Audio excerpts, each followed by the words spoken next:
അൽഹംദുലില്ലാ വസ്സലാത്തു വസ്സലാമു അലാ സ്വാഹിബിൽ ഹിറാവ ലക്കൽ മുൽക്കു വാലൈക്ക തവക്കുൽ. ഇന്നത്തെ ക്ലാസ്സിൽ സംസാരിക്കുന്നത് രണ്ട് വ്യക്തികളുടെ ഇടയിലുള്ള കലഹം മാറിക്കിട്ടാനുള്ള നല്ലൊരു ആത്മീയ ടിപ്പിനെ സംബന്ധിച്ചാണ്.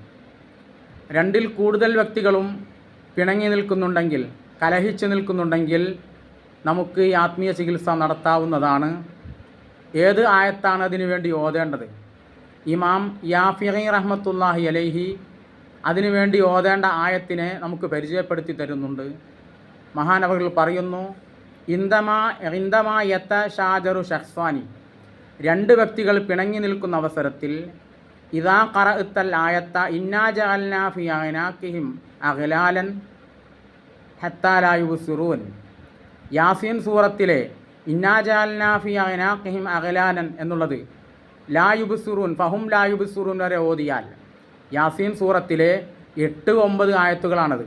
തുടക്കത്തിലുള്ള 8-9 ആയത്തുകൾ. ഈ ആയത്തുകൾ നാം ആവർത്തിച്ച് ഓതിയാൽ സയത്തിമു ഹല്ലു ഷിജാരി, പിണക്കം മാറിക്കിട്ടുന്നതാണ്. ഭാര്യ ഭർത്താക്കന്മാർ പിണങ്ങി നിൽക്കുമ്പോഴും, അതുപോലെ തന്നെ മറ്റ് കൂട്ടുകുടുംബാദികൾ പിണങ്ങി നിൽക്കുമ്പോഴും, സുഹൃത്തുക്കൾ പിണങ്ങി നിൽക്കുമ്പോഴും നമുക്ക് ഈ ആത്മീയ ചികിത്സ നടത്താവുന്നതാണ്.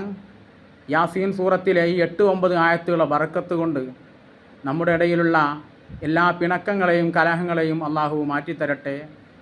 ഇഹപര വിജയികൾ അള്ളാഹു നമ്മെ ഉൾപ്പെടുത്തി അനുഗ്രഹിക്കട്ടെ. വആഖിറു ദഅവാനാ അനിൽ ഹംദുലില്ലാഹി റബ്ബിൽ ആലമീൻ. അസ്സലാമു അലൈക്കും വറഹ്മത്തുള്ളാഹി തആല വബറകാതുഹു.